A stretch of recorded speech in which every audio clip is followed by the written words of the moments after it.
இதுவரையிலும் 1வது பாடத்தில் நாம் காப்பீடு என்றால் என்ன, இது வந்த வரலாறு என்ன, இதை பற்றியெல்லாம் நாம் பார்த்தோம்.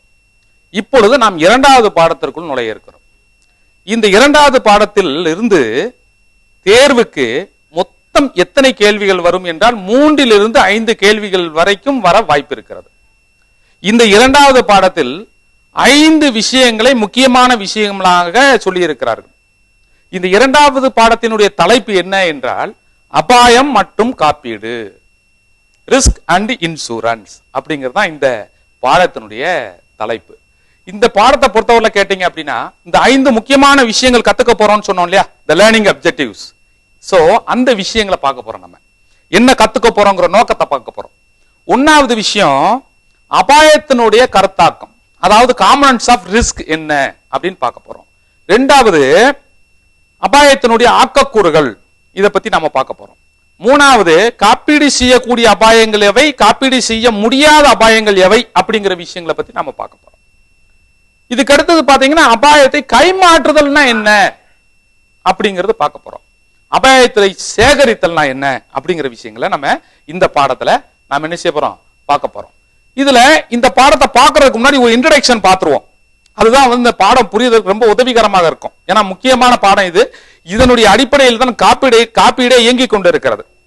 இப்ப இந்த இன்ட்ரோடக்ஷன் பாடத்தை பொறுத்தவரையில நம்ம பார்க்கும்போது சொத்து அப்படின்னா என்னன்னு தெரிஞ்சுக்கணும். அசட் எதுவெல்லாம் நமக்கு ஒரு பொருள் மதிப்பை, வருமானத்தை தருகிறதோ அல்லது அந்த பொருளுக்கு ஒரு இழப்பு ஏற்பட்டால் நம்மளுக்கு பணம் நஷ்டம் ஏற்படுகிறதோ இதைத்தான் சொத்து நம்ம சொல்லுவோம்.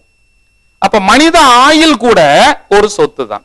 ஏன் நாமெல்லாம் ஒவ்வொருத்தரும் என்ன பண்ணிக்கிட்டு இருக்கோம், நம்ம வீட்டுக்காக சம்பாதிச்சு பணம் கொடுத்துக்கிட்டு இருக்கோம். அப்ப மனிதனும் ஒரு பணம் சம்பாதித்து கொடுக்கக்கூடிய ஒரு பொருள், ஒரு சொத்து.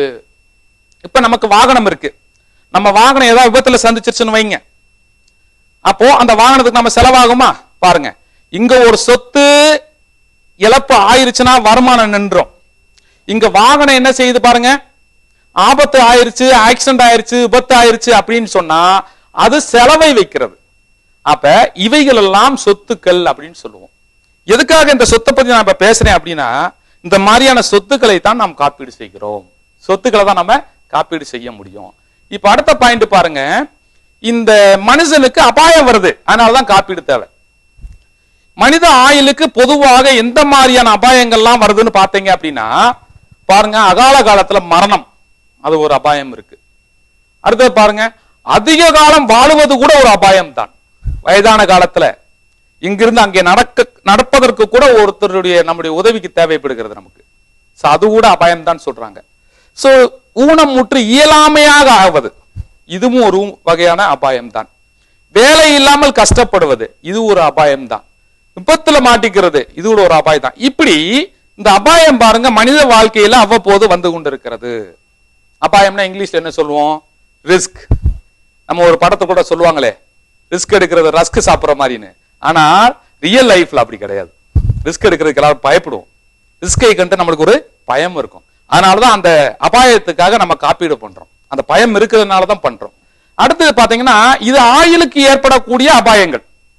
இப்ப பொதுவாக ஏற்படக்கூடிய அபாயங்கள் அப்படின்னு ஒன்று சில விஷயங்கள் இருக்கு. என்ன, வாகனத்துக்கு ஆக்சிடென்ட் நடந்தா அது பொது அபாயம். ஒரு பில்டிங்ல தீ விபத்து நடந்துருது, இது பொது அபாயம். அடுத்து மருத்துவ செலவுகள் வந்துருது, இது பொது அபாயம். இப்படிப்பட்ட சில பொது அபாயங்கள் இருக்கிறது. அப்ப இந்த அபாயம் வந்தால் நம்மளுக்கு செலவுகள் நடக்கும், பாதிப்புகள் நடக்கும் அப்படிங்கறதுக்காக காப்பீடு செய்யறோம். சரிங்களா? அப்ப ஒரு விஷயத்தை நல்லா புரிஞ்சுக்கணும். இந்த காப்பீடு அப்படிங்கிறது இந்த அபாயம் வராமல் தடுக்காது. ஒரு மனிதன் என்பவன் பிறந்தால் எப்படியாவது ஒரு காலத்தில் இறந்துதான் ஆவார், அதுல ஒன்றும் சந்தேகமே கிடையாது. சரிங்களா? அப்ப இறப்பை, இந்த அபாயம் இறப்பை, அதாவது இறப்பு என்கின்ற இந்த அபாயத்தை இந்த காப்பீடு தடுக்காது. அப்ப என்ன செய்யும் இந்த காப்பீடு?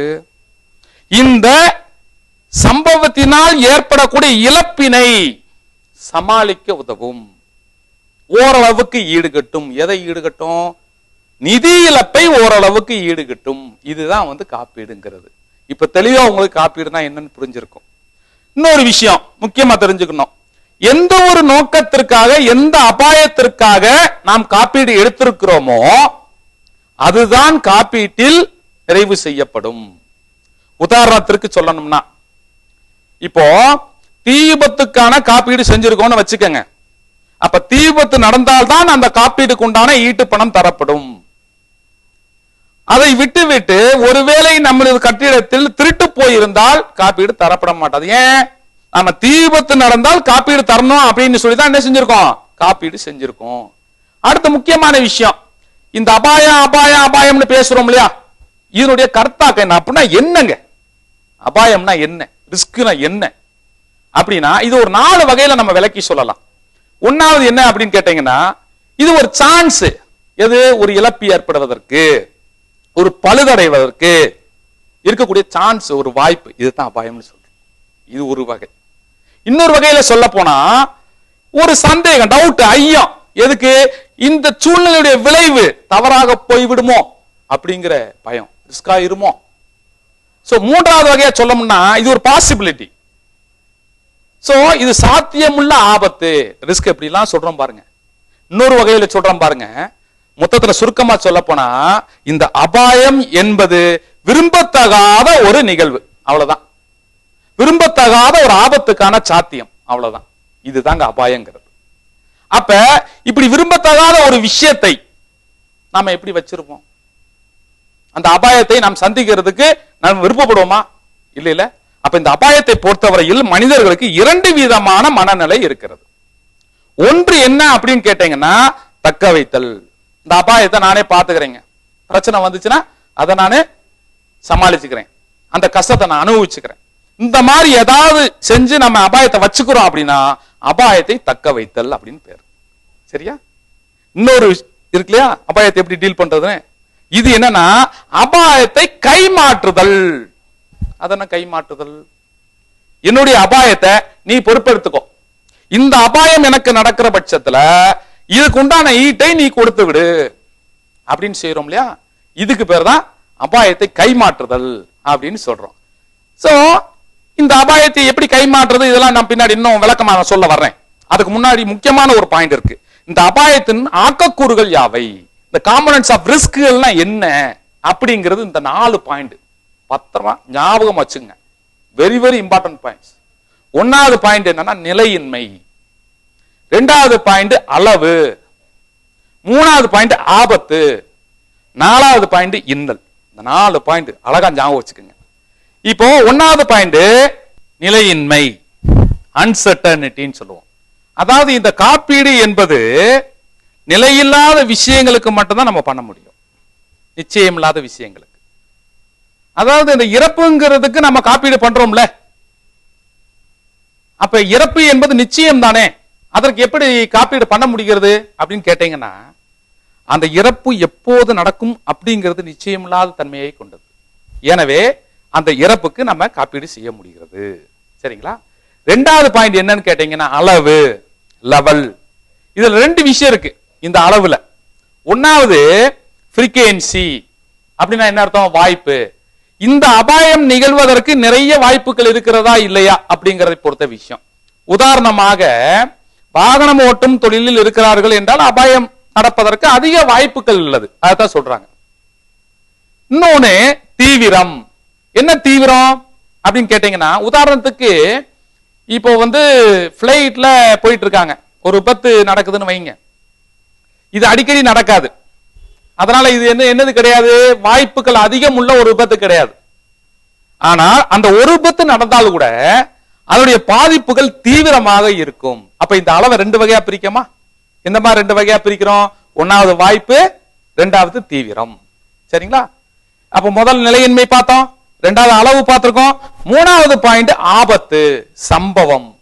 ஏதாவது ஒரு சம்பவம், எந்த சம்பவத்தை முன்னிட்டு நம்ம காப்பீடு எடுத்தோமோ அதுக்கு தான் ஈடு தருவாங்க இல்லையா, அந்த சம்பவம் பெரில்னு சொல்லுவோம் ஆங்கிலத்துல. 4வது இன்னல். இந்த இன்னல் தாங்க ஒரு ஆபத்து நடக்கிறதுக்கு காரணமாக இருக்கக்கூடிய விஷயம்.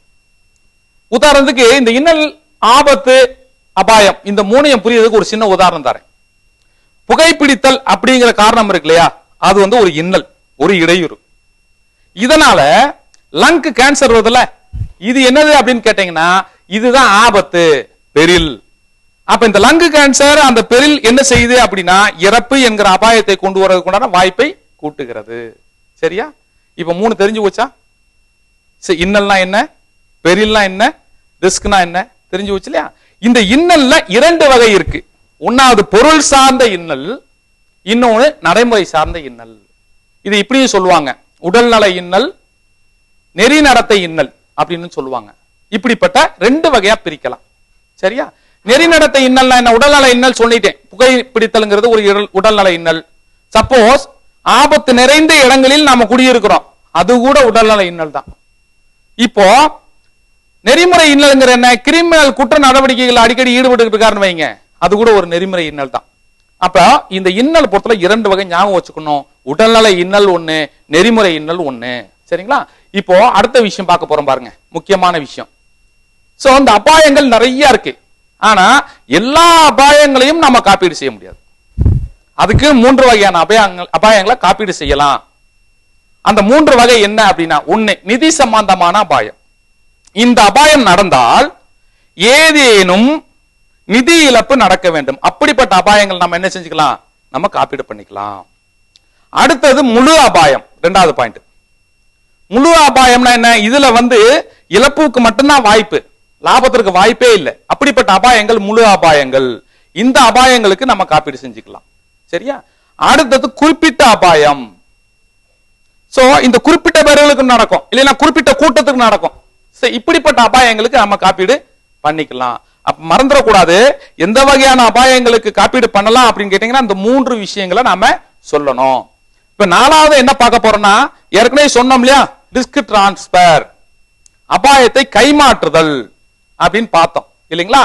எப்போ என்னுடைய பிரச்சனையை, என்னுடைய அபாயத்தை, இதனால் ஏற்படக்கூடிய இழப்பை ஈடுகட்டுவதற்கு இன்னொருத்தரை நான் ஏற்பாடு செய்வது, இதுதான் கைமாற்றுதல். ரைட்டுங்களா? அப்ப எனக்கு இருக்கக்கூடிய அபாயத்தை நான் தக்க வைக்க விருப்பப்படவில்லை, அதை இன்னொருத்தரை பொறுப்பை ஏற்றுக்கொள்ள சொல்லுகிறேன். அதற்கு ஏதாவது நான் கட்டணம் செலுத்தணும்ல, அதுதான் பிரீமியம். அப்போ ஒரு பிரீமியம் கட்டி எனக்குள்ள அபாயத்துக்கு ஏதாவது நடந்துச்சு, அபாயம் நடந்துச்சு அப்படின்னா அதுக்கு உண்டான இழப்பினை நீங்க ஈடாத்தாங்க அப்படின்னு நாம சொல்றோம். அதுக்கு பேர் தான் என்னது? அபாயத்தை நாம கைமாற்றுதல் அப்படின்னு சொல்லி பேர். இப்போ அடுத்த பாட்டு ரொம்ப முக்கியமான பாட்டு. காப்பீட்டுல 2 முக்கியமான விதிகள் இருக்குங்க. அந்த 2 முக்கியமான விதிகள் என்னன்னு பாருங்க. 1வது விதி அதிக எண்ணிக்கை விதி, 2வது விதி அபாயத்திற்காக சேகரித்தல் விதி. இந்த 2 அடிப்படையில் தான் இந்த காப்பீடு இயங்குகிறது. இப்ப இதுல அந்த அதிக எண்ணிக்கை விதின்னு இருக்கு இல்லையா, இது என்ன அர்த்தம் அப்படின்னா, லட்சக்கணக்கான மக்கள் இந்த காப்பீட்டுக்காக பணம் செலுத்துறாங்க, பிரீமியம் கட்டுறாங்க இல்லைங்களா? அப்பதான் நம்ம என்ன செய்ய முடியும், இத்தனை நபர்களில் ஒரு வருடத்தில் எத்தனை நபர்கள் இறப்பதற்கு வாய்ப்பு இருக்கிறதுன்னு கண்டுபிடிக்க முடியும். சரிங்களா? அப்ப இந்த அதிகமான எண்ணிக்கை இருந்தால்தான் இதை கணக்கிட ஒரு வாய்ப்பு இருக்கிறது. சரிங்களா? அப்ப இந்த அதிக எண்ணிக்கை விதி எதற்கு பயன்படுகிறதுன்னு கேட்டா கரெக்டா சொல்ல தெரியணும். ஆண்டு மொத்த ஈடுகளின் அளவை கண்டறிய. முக்கியமான பாயிண்ட். சோ நல்ல அருமையான பாயிண்ட் இது. இப்போ இந்த அதிக எண்ணிக்கை விதி இருக்கிறதுனால இன்னொரு விஷயத்தை நம்ம கண்டுபிடிக்கலாம். எந்த குறிப்பிட்ட அபாயத்திற்கு அதிக ஈடுகள் கேட்கப்படுகிறது அப்படிங்கிறதையும் கண்டுபிடிக்கிறதுக்கு இதுல வாய்ப்பு இருக்கு. இன்னொரு விதி சொன்னோம் இல்லையா, அபாயத்திற்காக சேகரித்தல் விதி. இந்த விதி என்ன சொல்லுது பாருங்க, அதாவது பல பேரோட சேர்த்து அதுல இருந்தா ஈடு கொடுக்கறாங்க. சரிங்களா? அப்ப பல தனி நபர்களிடமிருந்து பிரீமியம் சேகரிக்கப்படுகிறது, அதுதான் அபாயத்தை சேகரித்தல். சரியா? அப்ப ஒவ்வொரு அபாயத்திற்கும் ஒரு குறிப்பிட்ட சேகரித்தல் கணக்கு வைக்கப்படுகிறது. சரிங்களா? ஒவ்வொரு அபாயத்திற்கும் தனிப்பட்ட கணக்குகள் வைக்கப்படுகிறது. அதைத்தான் இந்த இதுல சொல்றாங்க. இப்போ இந்த தனித்தனி கணக்குகள் எது இருக்கு? இப்ப ஆயுள் காப்பீட்டுக்குன்னு ஒரு தனி கணக்கு வைக்கிறாங்க, பொது காப்பீட்டுக்குன்னு தனி கணக்கு, அந்த பொது காப்பீட்டுல வாகன காப்பீட்டுக்குன்னு ஒரு தனி கணக்கு, சரிங்களா, தீ காப்பீட்டுக்குன்னு ஒரு தனிப்பட்ட கணக்கு, இப்படி பல வகையில தனிப்பட்ட கணக்குகள் வைக்கிறாங்க. எதன் அடிப்படையில்? இந்த அபாயத்திற்காக சேகரித்தல் விதியின் அடிப்படையில். இந்த 2 விதிகள் நம்ம மறந்துடாம ஞாபகம் வச்சுக்கணும், அருமையான விதிகள். அப்போ இதுவரைக்கும் இந்த 2வது பாடத்துல நம்ம என்ன பார்த்திருக்கோம், ஒரு ரீகேப் பண்ணிடலாமா?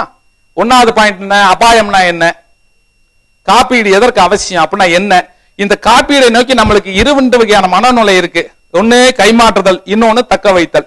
இந்த விஷயங்களை பார்த்தோம். 2வதா என்ன பார்த்தோம்? இந்த அபாயத்தின் ஆக்க கூறுகளாக 4 விஷயங்கள் பார்த்தோம். 1வது நிலையின்மை, 2வது அளவு, ரைட்டுங்களா, 3வது ஆபத்து, 4வது இன்னல். இந்த 4 விஷயங்கள் பார்த்தோம். அடுத்தது சில விஷயங்களை தான் காப்பீடு செய்ய முடியும். நிதி அபாயம், முழு அபாயம், குறிப்பிட்ட அபாயம், இத பார்த்தோம். பாலிசிதாரர் அபாயத்தை காப்பீட்டாளருக்கு கைமாட்டுகிறார். எது கொடுத்து? பிரீமியம் அப்படிங்கிற ஒரு விஷயத்தை கொடுத்து. இது பார்த்தோம். இந்த அபாயத்தின் சேகரித்தல் விதி அப்படிங்கிற விஷயத்தை பொறுத்தவரையில தனிப்பட்ட கணக்குகள் ஆரம்பிக்கப்படுகின்றன அப்படிங்கிறத பார்த்தோம். இவ்வளவு விஷயங்களும் இந்த 2வது பாடத்துல பார்த்திருக்கோம். இப்போ இந்த பரீட்சை அப்படிங்கிற பார்வையில நம்ம பார்த்தோமானால் இந்த பாடத்தை ஒரு 5 முக்கியமான பாயிண்ட்கள் சொல்லியிருக்காங்க. இதுல இருந்து கேள்விகள் அதிகமாக வர வாய்ப்பு இருக்கு அப்படின்னு சொல்லியிருக்கிறாங்க இல்லைங்களா? அதன் அடிப்படையில் பார்க்கும்போது இந்த 5 விஷயங்கள் தான் முக்கியமானவை. 1வது காப்பீடு அபாயம், நம்ம ஏற்கனவே பார்த்ததுதான். ஆபத்து, இன்னல், வேறுபாடு, இந்த ரெண்டுக்கு என்ன டிஃபரன்ஸ்? அப்ப இன்னல்னா என்ன?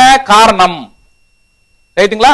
அடுத்து பெரில், அதாவது ஹசார்ட் அப்படின்னு சொல்லுவோம் இல்லையா? அப்படின்னா என்ன? ஆபத்து, சரியா? இந்த ரெண்டுக்கு என்ன வித்தியாசம்? இத பத்தி வரும். காப்பீடு செய்யக்கூடிய அபாயங்கள் 3 விஷயம், அதை பத்தி கேள்விகள் வரலாம். கைமாற்றுதல் பத்தி கேள்விகள் வரலாம். அபாயத்திற்கான விதிகள் பத்தி உங்களுக்கு கேள்விகள் வரக்கு வாய்ப்பு இருக்கு. இவ்வளவு விஷயங்கள் பார்த்தோம். இப்போ நம்ம மாதிரி கேள்விகள் கொஞ்சம் பார்க்கலாம். இப்போ 1வது கேள்வி பாருங்களேன். காப்பீட்டு திட்டம் எடுப்பதன் முக்கிய நோக்கம் என்ன? இது 4 ஆப்ஷன்ஸ் கொடுத்திருக்காங்க. 1வது டாக்ஸ் ரிலாக்சேஷன் கிடைக்கிறதுக்காக, வரி பயன். 2வது சேமிப்புக்காக. 3வது விசாரணைக்காக. 4வது பாதுகாப்புக்காக. இப்படி 4 விஷயங்கள் கொடுத்திருக்கு. இதுல முக்கியமா சரியான ஆன்சர் எதவா இருக்கும்னா, வரிப்பயனுக்கு வேறு சில திட்டங்கள் கூட இருக்கத்தான் செய்கிறது. வேறு சில திட்டங்களில் கூட சேமிக்க முடியும். சும்மா விசாரணைக்காகலாம் யாரும் காப்பீட்டு திட்டத்தில் சேர்வதில்லை. எனவே முக்கியமான பாயிண்ட், இதுக்கு ஆன்சர் என்னவாக இருக்க முடியும்? பாதுகாப்புங்கிற இ ஆப்ஷனாகத்தான் இருக்க முடியும். சரிங்களா? அடுத்து 2வது கேள்வி பாருங்க. எந்த காப்பீட்டு வாக்கியம் சரி? கீழே படிச்சு பார்க்கிறோம். 1வது பாருங்க, நுரையீரல் புற்றுநோய்ங்கிறது ஆபத்துன்றாங்க, புகைப்பிடித்தல்ங்கிறது இன்னல் அப்படின்றாங்க. இன்னல்னா என்னன்னு பார்த்தோம், நம்ம ஹசார்ட்னு பார்த்தோம். சரிங்களா? 2வது பாருங்க, இந்த நுரையீரல் புற்றுநோயும் சரி புகைப்பிடித்தலும் சரி இரண்டுமே இன்னல்ன்றாங்க. 3வது ஈனா ஆப்ஷன் பாருங்க, நுரையீரல் புற்றுநோய்ங்கிறது இன்னல், புகைப்பிடித்தல் ஆபத்தல் அப்படின்றாங்க. 4வது ஆப்ஷன் இ ஆப்ஷன் பாருங்க, புகைப்பிடித்தல் அப்படிங்கிறது நன்னறி தீங்கு அப்படின்றாங்க. இதுல எது சரியான ஆப்ஷன்? கரெக்டா சொன்னீங்க, ஆனாவது ஆப்ஷன் தான். ஆனா ஆப்ஷன் தான் கரெக்ட். ஏன்னா இந்த நுரையீரல் புற்றுநோய்ங்கிறது ஆபத்து, புகைப்பிடித்தல்ங்கிறது இன்னல். ஏன்னா புகைப்பிடித்தல்ங்கிறது காரணம், நுரையீரல் புற்றுநோய் அந்த காரணத்தினால வந்த விளைவு, அந்த சம்பவம். சரிங்களா? இது 2வது கேள்வி. இப்ப 3வது கேள்வி பாருங்க, முழு அபாயம் என்பது என்ன? நம்ம இதுல 4 ஆப்ஷனை பாருங்க. 1வது ஆனா ஆப்ஷன் நிதி அபாயம், ஆவண்ணா தெளிவான அபாயம், ஈனா நிதி அபாயம், ஈயண்ணா காப்பீடு செய்யக்கூடிய அபாயம். கரெக்டுங்க. 4வது ஆப்ஷன் ஈ தான் சரி. இதுக்கு நம்ம படிச்சோம்ல, காப்பீடு செய்யக்கூடிய அபாயங்கள் யாவை அப்படின்னு 3 விதமான அபாயங்கள் பார்த்தோம். அதுல முழு அபாயம் இருந்ததா? சரி, இப்போ 4வது கேள்விக்கு வந்துடலாம். காப்பீட்டுல சேகரித்தல் என்பது என்ன? இதான் கேள்வி. அப்ப ஆனாவது ஆப்ஷன் பாருங்க. இதுல சேகரித்த அனைத்து பிரீமியம், ஆவண்ணா ஒரே மாதிரி அபாயத்திற்கான பிரீமிய கூட்டம், ஈனா ஈட்டுக்கான சேகரிப்பு, ஈயனா நிறுவன பங்களிப்பு. இதுல மிக சரியான விஷயமா என்ன இருக்கு பாருங்க, ஒரே மாதிரி அபாயத்திற்கான பிரீமிய கூட்டம். அதுதான் நம்ம சேகரித்தல் விதினே நம்ம படிச்சோம் இல்லைங்களா? இதுதான் 4 கேள்வி இருக்குங்க. அப்போ 5வது கேள்வி பாருங்க, அதிக எண்ணிக்கை விதி காப்பீட்டாளருக்கு உதவுவது எப்படி எனில்? நம்ம படிச்சோம், அதிக எண்ணிக்கை விதி படிக்கும் போது இது இறப்பு விகிதம் காண உதவுகிறது அப்படின்னு படிச்சோம் இல்லைங்களா? அப்ப அதுதான் ஆன்சர். பிரீமியம் கணக்கிட கிடையாது, லாபம் கூட்டுவதற்கு கிடையாது, போனஸ் கணக்கிட கிடையாது. ஈனா ஆப்ஷன் இறப்பு விகிதம் காணங்கிறது மிகச் சரியான விடை.